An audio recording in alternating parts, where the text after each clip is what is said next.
Hey, how's it going, guys? Welcome back to my YouTube channel. My name is Georgie Man, and I'm your friendly neighborhood anime and manga fan. I love all things anime and all things manga, and I'm here today to talk about Chainsaw Man chapter 210. So, why did I think about this chapter? I'm just gonna come out and say it. I thought this chapter was fantastic. I thought it was one of the best chapters in part 2, in my opinion, as well as one of the most important chapters as well, because it gave us so much context of what happened in the last chapter, which was, the reintroduction of the nuclear weapons once again in the world of Chainsaw Man. And this chapter gave us some clarification of how that came to be. And if you guys watched my previous chapter review, I definitely called it. I got 100% correct the reasoning and why the nuclear weapons came back once again. And we also get to see a little bit of insight, maybe, of what Yoru's final motivations are towards the end of the story. Now, before I go any further with this week's chapter, I just want to give you guys a quick reminder to make sure to subscribe to my YouTube channel so you guys can be up to date with all my Chainsaw Man, as well as all my anime and manga content that I'll be providing in this channel. It really helps out a lot, and I would really appreciate it if you guys could subscribe to my YouTube channel. So if you guys could, please subscribe to my YouTube channel. Now, with all that out of the way, let's talk about this week's chapter. So this week's chapter starts off right where we were left off last time, which was obviously Yoru, being once again woken up, and she's kind of like questioning, like, okay, how could I forget my favorite, most powerful weapons, my nuclear weapons? And she's like, wait, I'm trying to think, like, how did this come about? Like, obviously, I remember them, but did the Chainsaw Man throw them up? Did Denji throw up the weapons? Like, how did I exactly get the weapons back? And as all this she's thinking, she's looking at Denji and she sees the corpse of Denji pretty much on the floor. And she's like, no, he couldn't have thrown them up. Like, something's not right. And then she goes, oh, yes, that's right. I got them once again because, yes, Chainsaw Man erased nuclear weapons from existence. However, and this is very important, America recreated them once again. So this is the thing that I brought up in my last chapter review, which was, what about the concept of, you can erase the concept, but can that concept be reintroduced later on, or a creation can be reintroduced once again? And that seems to be what exactly happened. I got that 100% correct.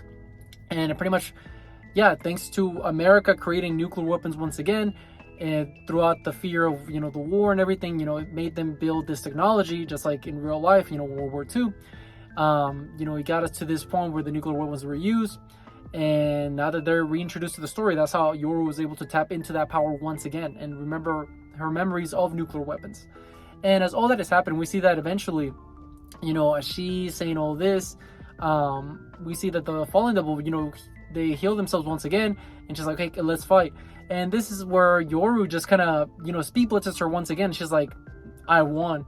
And then the Fallen Devil's like, wait, what are you talking about? What? And she goes, I'm cold. Turn into clothes. And then she gets turned into, like, clothes. It looks like she gets turned into, like, fabric threads or something.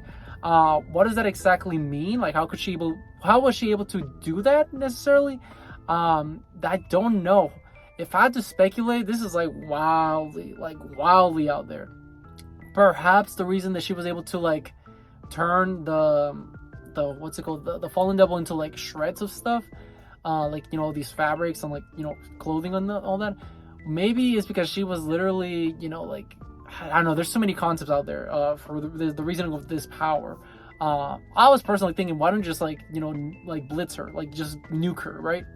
But if I had to guess, maybe it has something to do with, like, hear me out, guys. Now, hear me out. What if, like, like a flag, like America? What if because thanks to America, she's able to, like, turn into nuclear weapons once again. So what if she, like, makes, she's able to turn enemies into clothes, like threads, as in the same way as a flag, because a flag is a nation and a nation can make wars. I don't know, man. I'm just throwing concepts out there because I was, like, kind of scratching my head, like, how did she do that? Because there was no real clarification on how she was able to do that just yet. If you guys have a better opinion why she was able to do that, let me know in the comment section down below. But continuing on, we see that she defeats the Fallen Devil. We see that she's, like, smiling. She's like, yes. Oh, how could I have forgotten this? Like, I don't love Denji. I don't love him. Yeah. The one thing I love is America. And you have this hilarious panel, which I'll definitely use for the thumbnail, of Yoru just, like, with the peace sign, which was, by the way, that was the name of the chapter, peace. So nice, nice callback right there by Fujimoto. We see that pretty much she's like, I love America. And she's doing the peace sign.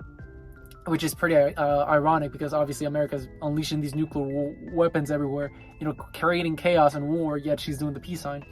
And as all that is happening, we see that pretty much she starts like using these threats, like the fallen devil. It looks like she turned the fallen devil into like a cloak, like an army cloak kind of thing, or something like that, like a military cloak. And she's like pretty much just like, yeah, I love, thanks America, like thank you America. And she goes, no, thank you America, like thank you.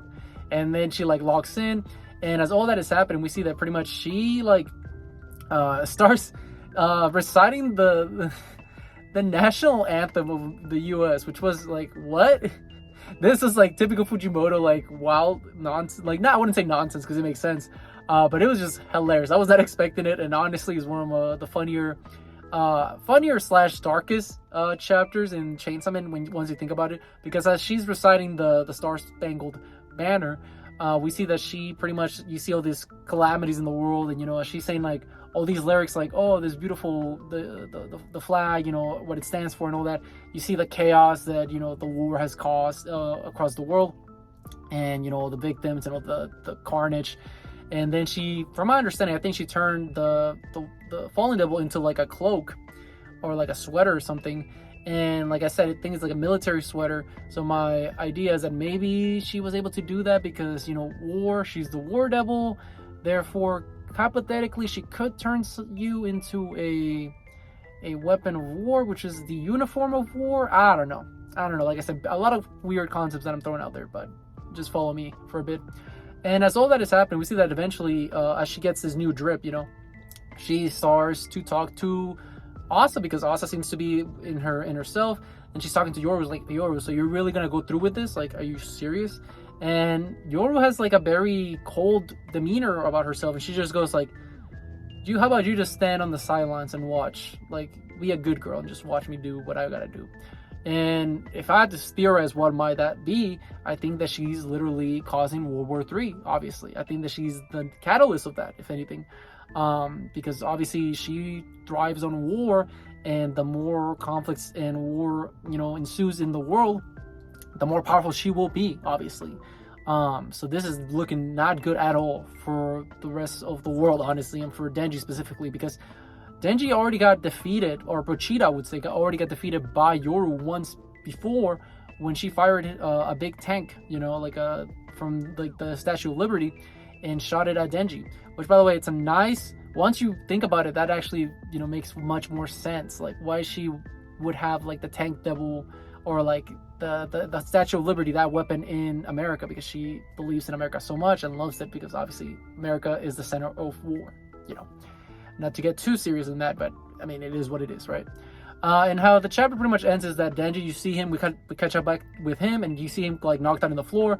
And this is where an interesting thing happens, where we see that Denji seems to be inside of a classroom, and like in his mental state, obviously. And he pretty much meets up with Fami. And this is where he finds out, like, hey, like the truth, that Fami is not, the Fami devil. Because, or at least that her name is not really Fami. Because then she's like, hey, I'm just going to tell you right now, my name was never Fami. And then she's like, what? It's like, my name was actually Little D. And I was like, Fujimoto, what? What are you cooking, my man? Like, what? Is she going to start spinning some bars next chapter? Like, what's going on? But yeah, crazy chapter. Very, very shocking chapter, I would say. One of the most shocking chapters in the series. And I can already see some, drama from this chapter. A lot of people maybe got upset. I absolutely loved it for what Fujimoto was doing. I like the message that he was doing, obviously, because it's reality. And some people don't like to face reality, but it is what it is, man. Like, this chapter was a 10 out of 10, in my opinion, for what it stood for and the messages that Fujimoto was, trying to send, as well as, what the future might look like in reality. But yeah, in that note, what did you guys think about this week's chapter? Did you guys love it? Did you guys hate it? Did you guys thought it was alright? What did you guys thought? Let me know in the comment section down below. Also, thank you so much for sticking all the way to the end of the video. I really appreciate it. And don't forget to like, comment, and subscribe to my YouTube channel for more Chainsaw Man, as well as more anime and manga content in the near future. But yeah, with all that being said, I hope you guys have a great rest of your day. Bye-bye.